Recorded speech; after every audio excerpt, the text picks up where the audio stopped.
सन 1984 में भारतीय फौज ने सियाचिन ग्लेशियर की चंद पोस्टों पर नाजायज कब्जा कर लिया था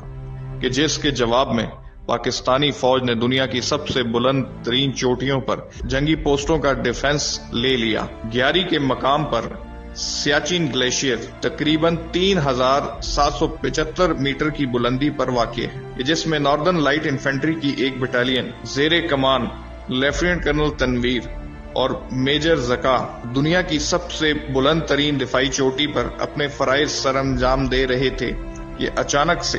तकरीबन 1 किलोमीटर का वसत पर फैला हुआ बर्फानी तोदा उनकी यूनिट के ऊपर आन गिरा, जिसके नतीजे में 129 फौजियों शहीद हो गए। शहीदों के जस्दे खाकी उनके अहलो अयाल के हवाले कर देने का मिशन रवां साल जारी रहा और बावजूद इसके कि तमाम गैर मुल्की रेस्क्यू टीम्स ने इस मिशन को नामुमकिन करार दे दिया था, पाक फौज ने 13,000 फुट की बुलंद चोटी से 7 जवानों के अलावा तमाम शोधा को उनके वर्सा के हवाले कर दिया। इंजीनियर कोर के साथ दीगर बटालियंस ने बिलाशुबा इस रेस्क्यू ऑपरेशन में बड़ी दिलजोई और जवानमर्दी से इसको पाया तकमील तक पहुंचाया। यादगार शोधा बतौर मोनूमेंट सियाचिन की बुलंद चोटी पर नस्ब बिलाशुबा हमें उन शोधा की याद दिलाता है और बरसी पर मोनूमेंट गन सलूट सलामी भी इस बात का सबूत है कि हम उनकी कुर्बानी को नहीं भूले। तमाम कैंटोनेंट्स में हर साल पढ़ी जाने वाली फातिहा हमें उन शोधा की अजीम कुर्बानी को खिराज तहसीन देने के लिए हुआ करती है।